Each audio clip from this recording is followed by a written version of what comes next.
Hello, Assalamu alaikum. In the last lecture, we had started talking about heart failure, and it is a continuation of our last lecture.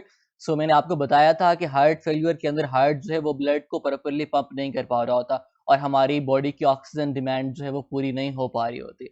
And it is due to the impaired ability of heart whether to fill properly, यानी diastolic heart failure, or to eject the blood properly. For example, systolic heart failure, वो blood को properly heart निकाल नहीं पा रहा होता, contract proper नहीं हो पा रहा होता, तो we call it systolic heart failure.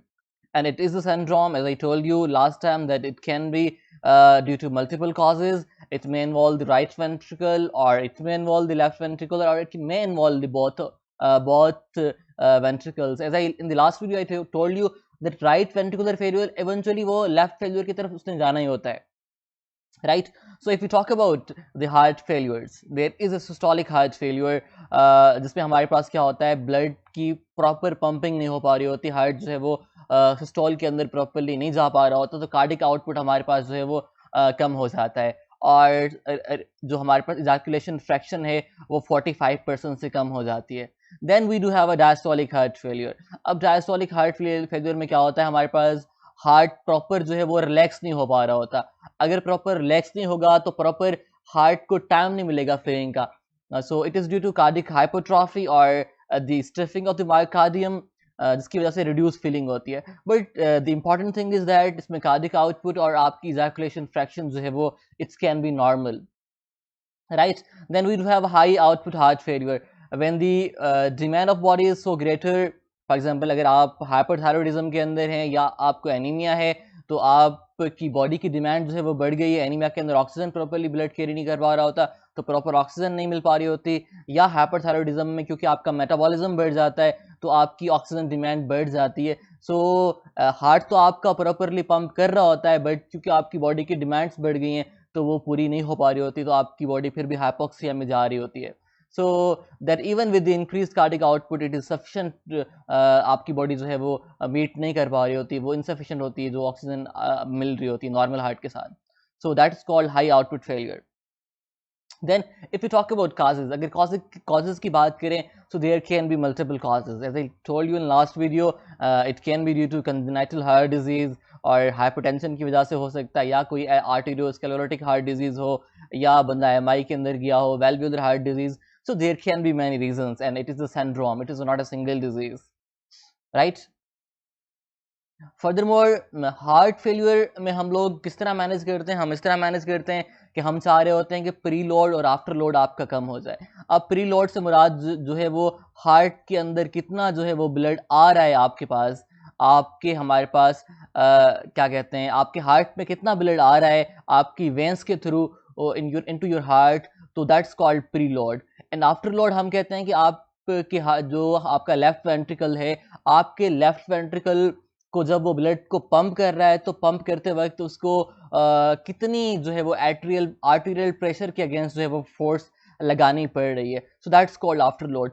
Pre load को हम कम इस तरह करते हैं, हम बेसिकली वीनो डायलेटर्स देते हैं. हम क्या करते हैं, क्योंकि वेना के आवाज से आपके पास ब्लड आ रहा होता है हार्ट के राइट साइड के अंदर, तो हम क्या करते हैं, वेंस को डायलेट कर देते हैं, वेंस को बड़ा कर देते हैं, ताकि वेंस के अंदर ज़्यादातर ब्लड एक्यूमुलेट करे और आपके हार्ट के पास ब्लड ही कम आए और आप के हार्ट के मसल्स को कम स्ट्रेस करना पड़े और उसको कम पंप करना पड़े.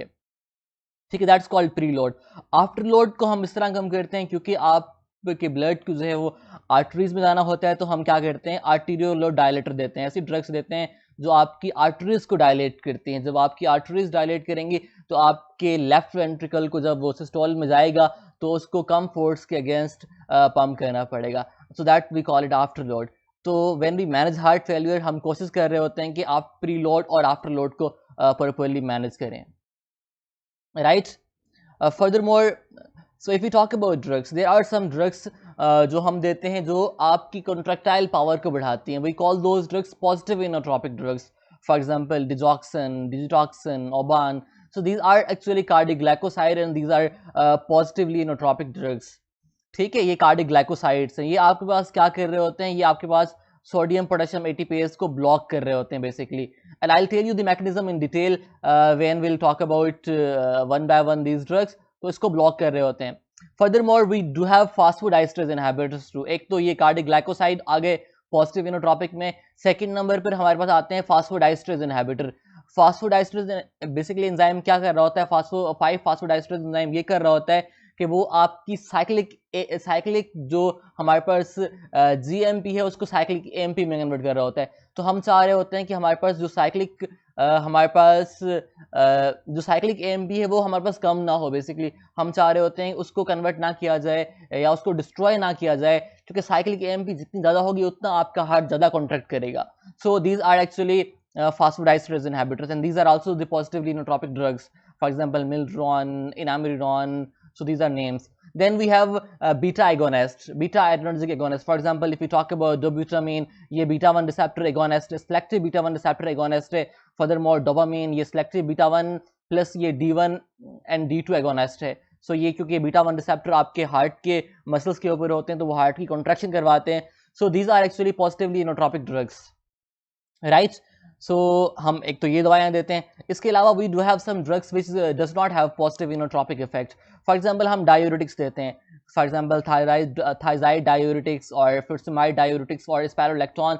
ये हमारे पास डायूरेटिक्स क्या करती हैं, ये आपकी यूरिनेशन को बढ़ा देते हैं। जब आप की यूरिनेशन बढ़ जाएगी तो क्योंकि हार्ट फेलियर की वजह से जो है ब्लड बॉडी में एक्यूमुलेट करना शुरू कर देता है, वेन्स के अंदर एक्यूमुलेट करता है, तो हमारे पास हमें एडिमा कॉमन मिलता है। सो उस एडिमा, सिम्टोमेटिक एडिमा को रिलीव करने के लिए हम जो है वो डायूरेटिक्स देते हैं, ताकि हमारे पास ब्लड का वॉल्यूम कम हो जाए। ब्लड का वॉल्यूम कम होगा तो एडिमा डायरेक्टली कम हो जाएगा। उसके अलावा हार्ट के पास ब्लड भी कम आएगा तो कार्डिक फिलिंग कम होगी, तो कार्डिक मतलब हार्ट को कम फोर्स लगानी पड़ेगी। तो दीज आर डायूरेटिक्स। उसके अलावा हम देते हैं angiotensin antagonist, for example captopril, losartan. Angiotensinogen inhibitors हम लोग दे रहे हैं। ये बेसिकली क्या करती हैं, ये एस एंजाइम को, एंजियोटेंसिन कन्वर्टिंग एंजाइम को इनहिबिट करती हैं। और आप जानते हैं ये रेनन पाथवे होता है। रेनन पाथवे के अंदर क्या होता है, रेनन रिलीज होता है और वो वेजो कॉन्स्ट्रक्शन करवाता है। अगर वेजो कॉन्स्ट्रक्शन होगी तो आपका ब्लड प्रेशर बढ़ जाएगा और आपका जो आफ्टर लोड है वो बढ़ जाएगा। तो बेसिकली हम आफ्टर लोड को कम कर रहे हैं ये दवाइयाँ देके। साथ में जो है वो ये जो है वो रेनन जो है वो अल्डोस्टेरोन को भी रिलीज करवाता है। सिस्टम से अल्डोस्टेरोन भी रिलीज होता है और आप जानते हैं अल्डोस्टेरोन अगर रिलीज होगा तो सोडियम की बॉडी में रिटेंशन होगी, और अगर सोडियम की बॉडी में रिटेंशन होगी तो सोडियम के साथ पानी भी रिटेन होगा। तो आपका हमारे पास जो कार्डिक वॉल्यूम है, जो हमारे पास ब्लड वॉल्यूम है वो बढ़ जाएगा ड्यू टू अल्डोस्टेरोन। तो हम चाह रहे होते हैं कि अल्डोस्टेरोन वाला सिस्टम भी काम ना करे, हमारा ब्लड वॉल्यूम भी ना बढ़े, साथ में हमारे पास हमारा जो आफ्टर लोड है वो भी कम रहे, हमें हमारी हार्ट को कम फोर्स लगानी पड़े। तो हम ये दे रहे होते हैं। Furthermore we have beta blockers, for example metoprolol, bisoprolol, propranolol. Beta blocker जो है वो these are negatively inotropic drugs. ये बेसिकली तो ये हमारे पास कॉन्ट्रा इंडिकेटेड होती हैं एक्यूट हार्ट फेलियर के अंदर, बट अभी ये देखा गया है कि ये हमारे पास कार्डिक रिमॉडलिंग को रोकती हैं, क्योंकि ये नेगेटिवली इनोट्रॉपिक हैं। तो हार्ट को ये कम पम्प करवाएंगे तो हार्ट की जो हमारे पास ऑक्सीजन डिमांड है वो कम हो जाएगी। बट एक्यूट हार्ट फेलियर में ये नहीं देनी, क्योंकि एक्यूट हार्ट फेलियर के अंदर हार्ट ऑलरेडी पंप नहीं कर रहा होता। तो अगर हम बीटा ब्लॉकेट्स देंगे तो हार्ट और पंप नहीं करेगा। बट कार्डियोसेलेक्टिव बीटा ब्लॉकेट्स के हम फायदे पढ़ेंगे, क्योंकि वो भी हमारे पास क्या करती हैं, बीटा 1 रिसेप्टर्स को इनहिबिट करती हैं और बीटा 1 रिसेप्टर्स के ऊपर ही रेनन हमारे पास लग रहा होता है, तो ये भी रेनन के सिस्टम को ब्लॉक कर रही होती हैं, तो ये कार्डिक रिमॉडलिंग को रोकती हैं। So we'll talk about them. We will also talk about them. Then we have vasodilators. Vasodilators, for example, nitrates और हाइड्रोजीन्स हमारे पास ये क्या करती हैं, ये आपकी वीन्स को डायलेट करती हैं। जब आपकी वीन्स डायलेट होंगी तो आपका प्रीलोड कम हो जाएगा, आपके हार्ट के पास ब्लड कम आएगा, तो मतलब उसको कम पंप करना पड़ेगा, तो उसको फोर्स कम लगानी पड़ेगी। नॉट फोर्स कम लगानी, उसकी मतलब कार्डिक फिलिंग कम होगी। जब कार्डिक फिलिंग कम होगी तो स्टार्टिंग लॉ के मुताबिक हमारे पास मसल्स होते हैं, वेंट्रिकल्स के जो मायोसाइट्स होते हैं उनकी स्ट्रेचिंग कम होगी, तो उनको कम फोर्स लगानी पड़ेगी। तो दीज आर विजुअलाइटर्स। फर्दरमोर अगर एमआई हुआ है, कहीं पर कोई ब्लॉकेज है, तो ये डायलेट करेंगे वेन्स को। So these are also important in management of heart failure. ठीक है, now in the next video will talk about these categories one by one. Thank you very much.